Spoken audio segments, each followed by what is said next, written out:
Hello my dear students, Gayatri Vidya Mandir उच्च माध्यमिक विद्यालय सांचौर जिला जालौर के हमारे इस यूट्यूब चैनल पर आप सभी का फिर से स्वागत है। प्रिय बच्चों, आज हम अध्याय 8 राशियों की तुलना प्रश्नावली 8.3 के सवाल हल करेंगे। देखो बच्चों, क्वेश्चन नंबर 1 में क्या लिखा है? निम्न सौदों में लाभ या हानि ज्ञात कीजिए। लाभ कब होता है? जब कम में खरीदा जाता है और ज्यादा में बेचा जाता है। हानि कब होती है? जब हम ज्यादा में खरीदे और कम में बेचे तो हानि होती है। प्रत्येक दशा में लाभ का प्रतिशत या हानि का प्रतिशत ज्ञात कीजिए।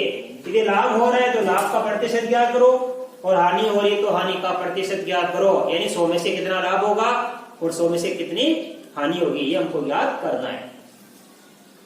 हमारे सवाल देखो, कैंची का क्रय मूल्य यानी कैंची कितने में खरीदी? 250 है। एक बात और समझना, मैंने अध्याय की शुरुआत में आपको सिखाया था, किसी वस्तु के खरीदने के मूल्य को क्रय मूल्य कहते हैं और वस्तु के बेचने के मूल्य को विक्रय मूल्य कहते हैं। राइट? तो देखो, कैंची का क्रय मूल्य कितना है? 250 रुपए और विक्रय मूल्य कितना? 325 रुपए। तो कम में खरीदा, ज्यादा में बेचा, तो हमको क्या प्राप्त हो गया? इस सौदे में लाभ प्राप्त हो गया। तो लिखेंगे लाभ बराबर विक्रय मूल्य, मतलब ज्यादा में से कम बढ़ाएंगे। विक्रय मूल्य ज्यादा है तो विक्रय मूल्य में से घटा दो। विक्रय मूल्य माइनस क्रय मूल्य। अच्छी तरह समझ में आएगा आपके। विक्रय मूल्य कितना है? 325 रुपए और क्रय मूल्य कितना है? 250 रुपए। बाकी करेंगे बच्चों अपन तो ये बच जाएगा 75 रुपीज।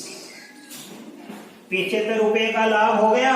एक उत्तर तो ये आ गया। यही पूछा है, लाभ या हानि ज्ञात कीजिए। इस सौदे में लाभ हो गया। आगे लिखा है लाभ हो रहा है तो लाभ का प्रतिशत भी ज्ञात कीजिए। अब हम ज्ञात करेंगे बच्चों लाभ का प्रतिशत। हमने आपको सूत्र लिखा रखा है, लाभ प्रतिशत कैसे क्या करते हैं आपको बता रखा है। लाभ हो चाहे हानि हो, वस्तु के क्रय मूल्य पर ही होती है।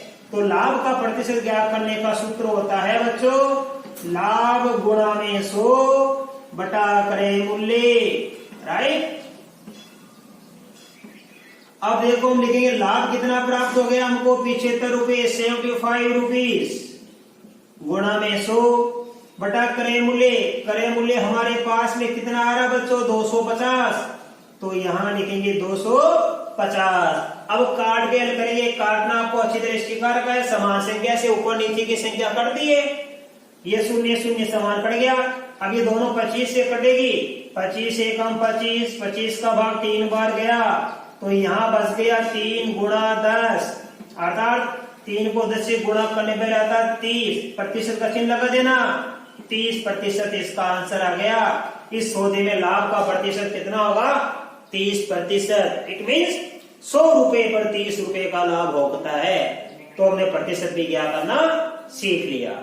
अब देखो बच्चों, आगे बढ़ेंगे सवाल नंबर बी की तरफ। रेफ्रिजरेटर का क्रय मूल्य कितना है? 12,000 रुपए। इसका विक्रय मूल्य कितना है? रुपए 13,500। तो वही बात, कम में खरीदा, ज्यादा में बेचा, तो यहाँ भी क्या हो गया?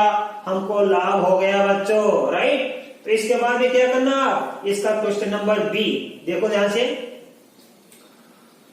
हम लिखेंगे इस सौदे में भी लाभ हो रहा है तो लाभ बराबर लिखेंगे विक्रय मूल्य माइनस क्रय मूल्य। राइट? 13,500 में से घटाएंगे 12,000। राइट? तो कितना बचेगा? 1,500। ये एक आंसर तो प्राप्त हो गया। अब हम ज्ञात करेंगे लाभ का प्रतिशत। तो यही सूत्र लगेगा, लाभ गुणा 100 बटा क्रय मूल्य। नियमित रूप से पढ़ा करो, गणित आपके बहुत सरल बना दूंगा मैं। राइट? अब लाभ का मान कितना है यहाँ पे? 1500। तो लाभ की जगह लिख दीजिए 1,500 गुणा में 100 बटा क्रय मूल्य की। देखो 1500 तो अपने लाभ की जगह लिख दिया। अब ये क्रय मूल्य का मान दे रखा है यहाँ पे 12,000। तो यहाँ रखिए 12,000। काटना सीखो बच्चों। 2 शून्य से 2 शून्य कट गया, फिर 1 शून्य से 1 शून्य कट गई। अब ये दोनों कटेगी, देखो ये दोनों किससे कट रही है? 4 से। ये दोनों किससे कट रही है? 6 से कट रही है। 6 दूनी 12 और ये आएगा 6 दूनी 12, बच गया कितना? 3, 6 पंजे 30, 25/2। तो हमारे पास 25/2 बच गया प्रतिशत। 25 में 2 का भाग दे लीजिए, आप सब देना जानते हो। 2 एकम 2, फिर उतारेंगे 5, 2 दूनी 4, बच गया 1।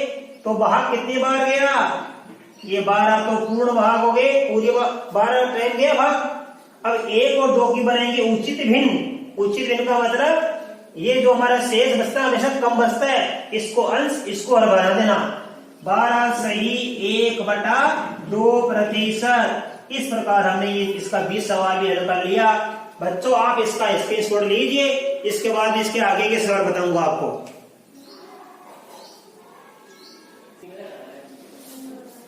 अब देखिए बच्चों क्वेश्चन नंबर 2, दिए गए अनुपात के दोनों पदों को प्रतिशत में बदलो। अनुपात 3:1 के इसको भी प्रतिशत बदलना है, इसको भी प्रतिशत में। यहाँ तीनों को प्रतिशत बदलना है, यहाँ दोनों को।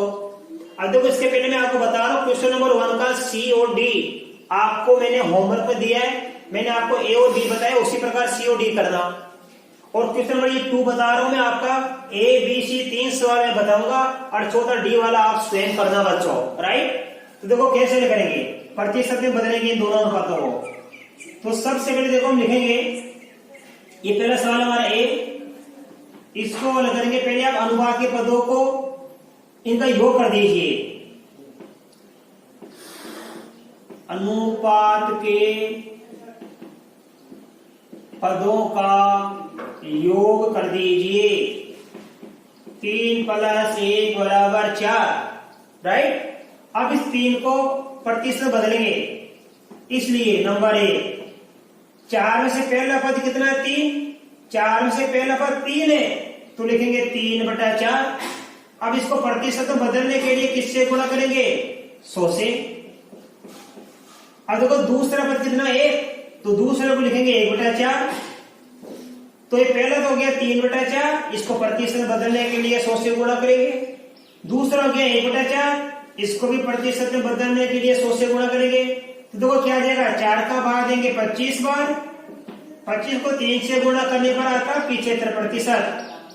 4 का भाग देंगे वापस 25 बार, 25 एकम 25%।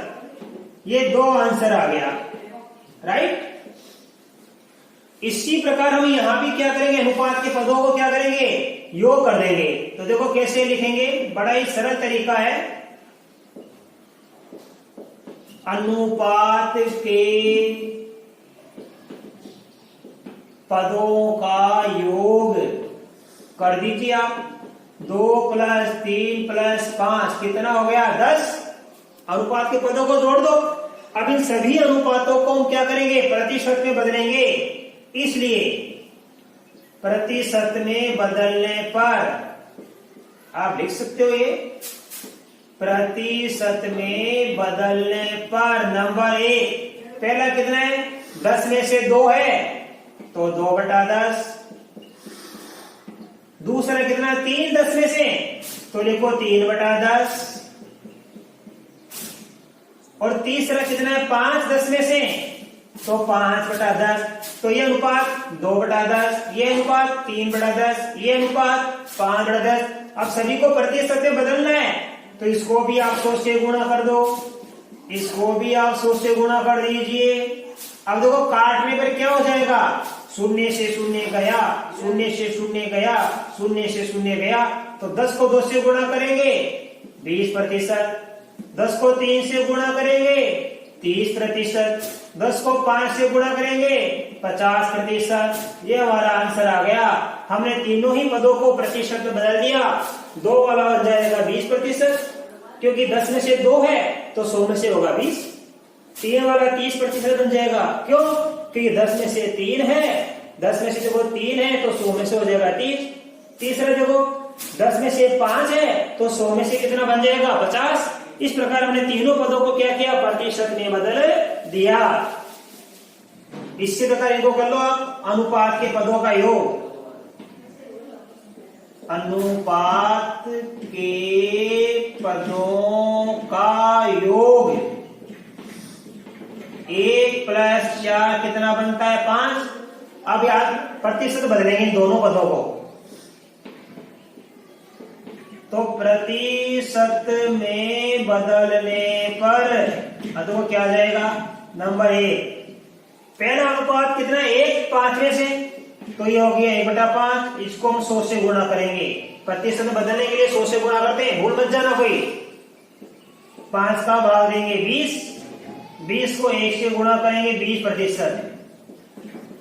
नंबर 2, अब देखो दूसरा कितना है 4 5वें से, 4/5। इसको प्रतिशत बदलने के लिए हम 100 से गुणा करेंगे, तो 5 का भाग दिया 20 को 4 से गुणा करेंगे 80%। तो ये हमारा क्या आ गया इसका आंसर। और दूसरे का डी मैं नहीं बता रहा हूं, आप स्वयं करना इसी प्रकार। पहले का सी और डी आप स्वयं करना, मैंने बता रखा आपको ए और बी, उसको देख देख के समझ के। इसी प्रकार क्वेश्चन 2 का डी नहीं बताऊंगा, क्योंकि मैंने ए बी सी बता दिए 3 सवाल, ये छोटा मैंने आपकी प्रैक्टिस के लिए छोड़ा है। तो बच्चों आप इसका स्क्रीनशॉट लीजिए। इसके बाद मैं आपको अगला सवाल सिखाऊंगा।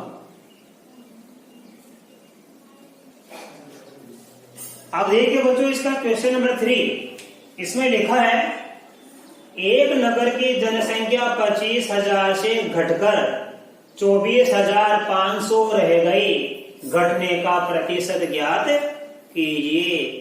बच्चों स्टार्टिंग में शुरुआत में जनसंख्या कितनी थी 25,000। जो शुरुआत में होती है प्रारंभिक मान जो होता है वो कहलाता है आधार मान। अब ये शुरू 25,000 थी, अभी आगे बढ़ भी सकती है और घट भी सकती है। तो जो घटने का प्रतिशत है या बढ़ने का प्रतिशत है वो हम कितने में से ज्ञात करेंगे, 25,000 में से ही ज्ञात करेंगे, क्योंकि ये आधार मान है, प्रारंभिक मान। तो लिखेंगे देखो यहाँ पे नगर की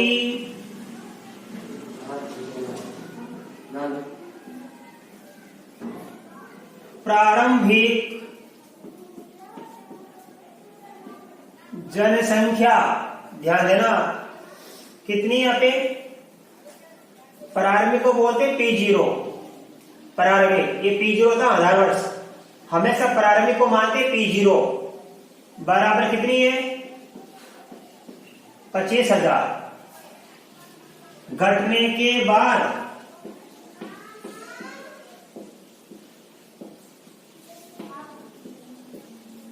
नगर की जनसंख्या ये होती है अंतिम, शुरू में कितनी थी 25,000, घटने के बाद अंत में कितनी रह गई 24,500। तो ये शुरुआत वाला कहलाता है आधार मान, यानी P0, जीरो का आधार। फिर गणित में सबसे पहले क्या आता है 0 ही आता है, उसके बाद 1 फिर 2 फिर 3 आता है। तो ये P0 लगा दिया, इसका मतलब क्या होता है, ये आधार मान कहलाता है। तो नगर की प्रारंभिक जनसंख्या ये इसको कहते हैं P0 बराबर 25,000, और घटने के बाद जनसंख्या P यही अंतिम रह गई, इसका मान कितना रह गया 24,500, राइट। अब हम क्या करेंगे, जनसंख्या कितनी घटी, तो लिखेंगे इसलिए जनसंख्या में कमी कितनी हुई, इस ध्यान देना इसमें से घटेंगे 25,000 में से कितना 24,500। 25,000 में से हम घटाएंगे 24,500। तो 25,000 में से बच्चों हम घटाएंगे 24,500। तो बताइए पीछे कितना बचेगा, सब जानते हैं 500 बचेगा। शून्य से शून्य गया शून्य, शून्य से शून्य गया शून्य, 0 में से 5 नहीं जाता, यहां से उधार लेंगे 10, 0 का 10 बन जाएगा। 10 में से 5 गया तो 5, पीछे बच जाएगा 4 यानी 24, 24 से 24 गया तो 0, तो 500। तो बताओ जनसंख्या में कमी कितनी आ गई, 500 आ गई। यह कमी कितने पर हो रही है 25,000 पर, ऐसे समझ में। अब हम क्या करेंगे, जनसंख्या का घटने का प्रतिशत या कमी का प्रतिशत, घटना मतलब कमी होना। अब हम कमी का प्रतिशत ज्ञात करेंगे। यानी ये 500 कितने में से घटी? 25,000 में से घटी, राइट। इस प्रकार हम घटने का प्रतिशत ज्ञात करेंगे, कमी का प्रतिशत ज्ञात करेंगे। तो कैसे? कमी गुणा 100 बटा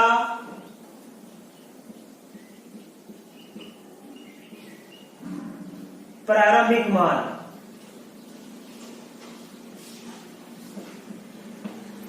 या आधार मान।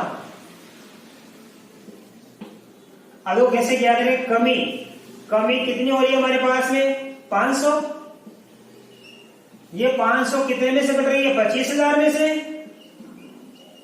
तो 25,000 में से घटती है 500। हमें कमी का प्रतिशत क्या करना है? 100 में से कितनी घटेगी? तो 100 से गुणा कर देंगे। अब 25,000 में से 500 घट रही है। देखो 25,000 में से 500 घट रही है। अब प्रतिशत ज्ञात करने के लिए हम 100 से गुणा कर देंगे। देखो बच्चों, 2 से 2 गई, 1 से 1 गई। 50 से 25 का भाग देंगे, 2 बार जाता है, 25 दूनी 50। तो कमी आ गई 2%। तो बताओ नगर की जनसंख्या में कितने कमी का प्रतिशत हो रहा है? 2% कमी हो रही है। यानी हर 100 में से 2 कमी हो रही है। 25,000 में से कम हो रही है 500। तो हिसाब लगा लिया हमने, 100 में से कितनी कम होगी? 2%। यानी 100 में से 2 कम होती है। नगर की जनसंख्या 100 होती तो 2 घट जाती। 25,000 है तो कितनी घट गई? 500। इस प्रकार हमने इस नगर की जनसंख्या में कमी भी ज्ञात कर ली और कमी का प्रतिशत भी ज्ञात कर लिया। कमी मीन्स 25,000 में से 500 बढ़ती है। कमी प्रतिशत का मतलब 100 में से कितनी घटेगी? 2% घटेगी। तो मैं आशा कर सकता हूं आज बताए गए सारे सवाल बच्चों आपको अच्छी तरह समझ में आए होंगे। बाकी इसके बाद आगे के सवाल मैं आपको कल के वीडियो में सिखाऊंगा। धन्यवाद।